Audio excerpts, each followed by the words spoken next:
Yes, you can clean yourself, I say, taking the knife away from her before she can hurt herself. I hand her a few more of the berries instead. In addition to being a taste the stream-dwelling fish dislike, they make a fine soap. I indicate that she can lather with them, and she looks excited.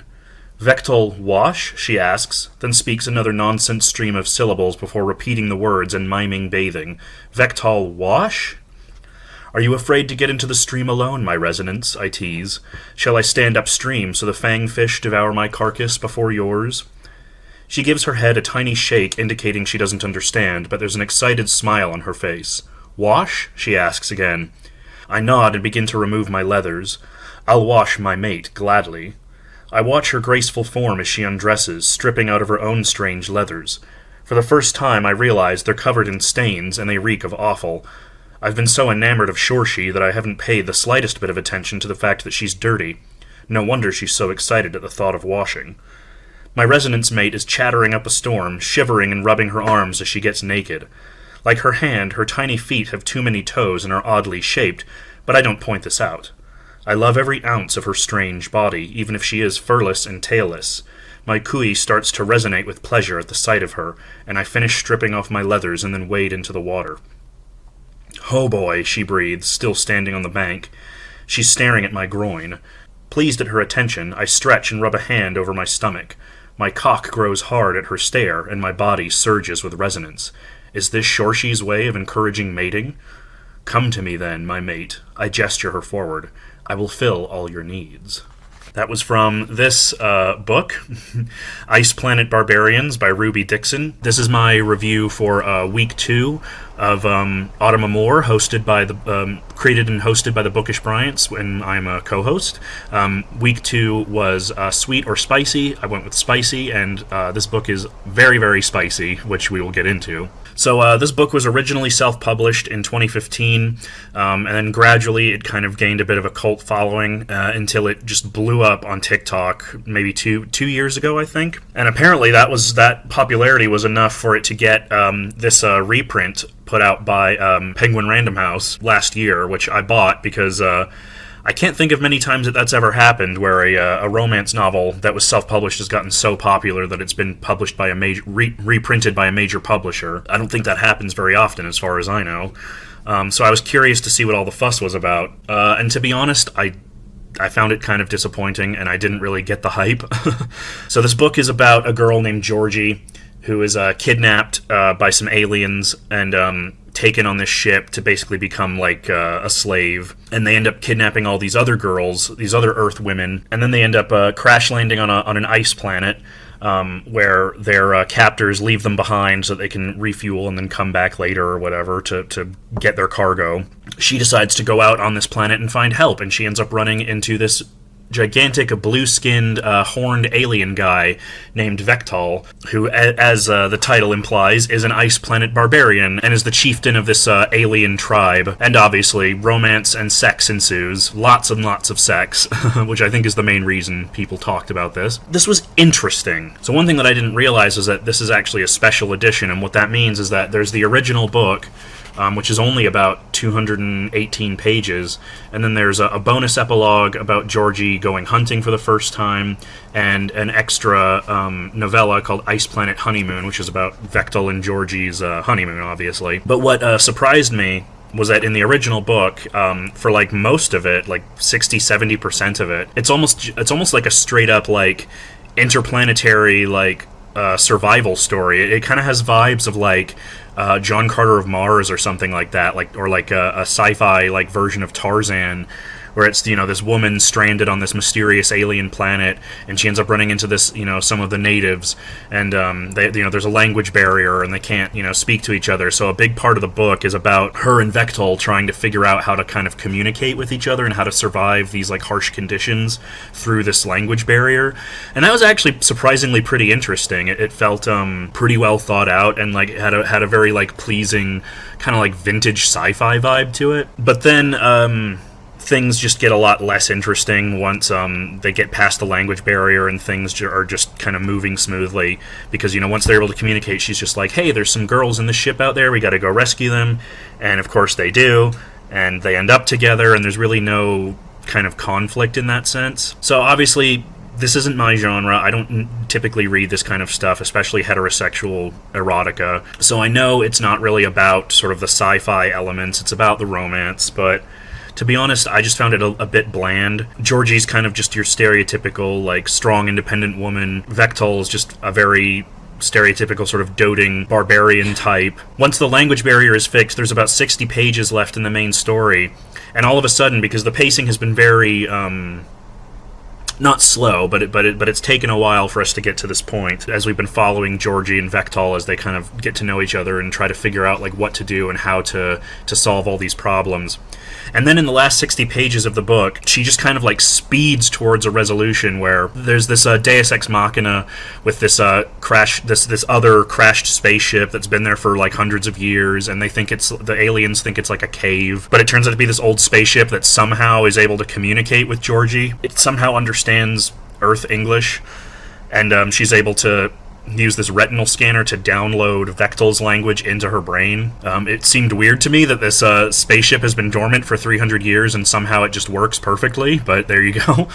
And then the author tries to kind of mine a little bit more drama out of things, like, for example, she finds out how Vektal has, like, mated with her. So basically, the inhabitants on this planet, they have these sort of symbionts, these parasites called kui that kind of live inside of them, and it does this thing called resonating when it, like, meets a partner that's, like, you know, it's a fated mates kind of thing, basically. And so basically the whole purpose of him, like, wanting to get with her, you know, aside from, like, being fated mates, is to, you know, make babies. He's always talking about, like, making, you know, giving him kits and stuff like that. And when she finds out that, because at first she's just willing to bang him because he's hot, and she doesn't think they can get pregnant because it's an interspecies relationship. But then she finds out that she's able to get pregnant, and most likely is pregnant. And she has this moment where she kind of freaks out at him and calls him an asshole, but he doesn't understand because he doesn't get why, like, the whole situation. And then in the very next chapter, you know, we're led to believe that she's all upset about this because it's kind of like forcing her hand and stuff like that, because she's not sure yet if she wants to stay there with Vektal. But then in the very next chapter, she's just like, well, like, I thought about it, and I think it's okay that I'm having his baby, and, like, there's just no real, like, opposition from anybody.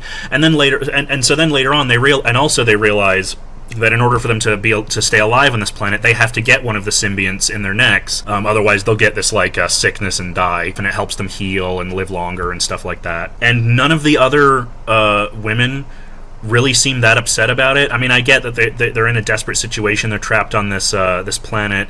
They were just dropped there by slavers. Like, there's not really much of an option for them. But there's really no opposition from anybody. Like, as soon as Georgie decides to get it, everyone's just kind of like, okay, we'll get it too, you know. And there's no, like, you're leaving, like, you're humans, you're on this brand new planet, you've just figured out aliens exist, your whole, like, sense of the world has been upended, and they don't even give it really any kind of second thought. They're just like, yeah, okay, this is our life now. We're on this ice planet with all these big buff aliens, so it's cool, you know? And I think after that, it just got a lot less interesting for me. The sex scenes, which I assume is what most people came here for, they're okay, you know? They're nothing special. I mean, there's some, like, sexy bits, you know, and some of the flirty banter between Georgie and Vektal. You know, and Vektal's hot, you know, he's a big buff alien brute, you know, he's got a huge dick, you know, like, and he's very doting and loving, you know, it's that mix of, like, brutality and tenderness, you know, like, I can see why, you know, he's hot, you know. But to me, it was just kind of like, it just felt very anticlimactic, and she just, like, rushed to get to the ending. And then once you've kind of smoothed over all of that conflict, the only thing that's really left is the sex. And while it's okay, like, that's not me personally. Like, I wouldn't read a book just for sex, you know what I mean? Like, unless it was really, really well written or tied into the plot of the characters. Like, I don't know. I mean, I know this is basically porn, you know, but just because it's porn doesn't mean you have to sacrifice a good story, you know? And to be honest, like, aside from all of the window dressing of it being kind of an alien romance and all that, it really is just kind of like a generic, like, fated mates, you know, city girl and the barbarian type of thing. Not really doing much to kind of stand out from the rest of its peers. And there's also this kind of weird tonal thing where you have this really serious storyline where, all these women have been kidnapped by aliens, and some of them have been, assaulted, and like they've been horribly traumatized. They're on this ice planet, this completely foreign world. They're gonna starve to death. But then like Georgie is like weirdly like jokey and like jovial about everything, like at the same time, while it's also trying to be like, this is a serious mission and these women are gonna die. And then she's like making Star Wars jokes and like laughing and giggling around with Vectel, and it's just kind of like, I don't know, it didn't really go together for me. It just felt weird, this sort of tonal clash. And the extras at the end of the book aren't really necessary. I mean, it kind of offers some resolution for Georgie, especially the honeymoon novella, because it involves her going back to the ship and burying some of the women who died, and that's kind of like that kind of helps her get over some of her like feelings of guilt and stuff. But it all just feels very like pat and very generic and not very like, I don't know, it just didn't have, for me personally, it just didn't have that kind of spark. And at the end of the day, I just don't really get what all the hype is about. I was talking about it with some of my friends, and I was saying, like, I wonder if this is like a 50 Shades kind of thing, where, S&M and S&M books have been around for a long time, but 50 Shades is kind of when it broke into the mainstream, and I wonder if this is kind of a similar thing in regards to like alien erotica, or like, non-human erotica, where, this is just this has become kind of the linchpin, the one that everybody knows, the one that kind of shot this subgenre into the mainstream. Maybe that's the case, because I don't really see what made this particular story unique enough to be worth getting this, like, this huge cultural push, and this reprint with this, admittedly, this great cover art. I mean, this cover art was partially what drew me to it. It's painted, it's beautiful, it's a little more subtle than the original photoshopped artwork, and it looks nicer. I really like it, but yeah, the contents were just kind of like, I don't know. I mean, as I've said, this isn't my genre. I don't read this kind of stuff very often, but it just felt very tropey and generic, and what was there that was interesting was not really expanded on. And at the end of the day, that just left you with a bunch of sex, which I guess if you're into that, then there you go. I just don't see what makes this particular story so unique in that respect. It was definitely interesting to finally read it and say, okay, I've read it. I see I've seen what the hype is about, and I've made the decision for myself. And so I don't know. If you're into that kind of thing, maybe check it out. I'm not a great judge for this kind of stuff. It didn't work for me, but it might work for you. I know, obviously, this was very popular. A lot of people loved it, so maybe I'm an idiot. I don't know. Yeah, I don't know. It just wasn't for me. But yeah, that was my review of Ice Planet Barbarians by Ruby Dixon.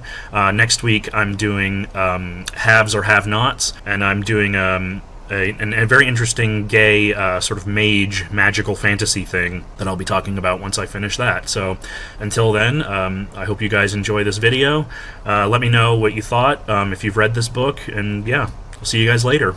Bye.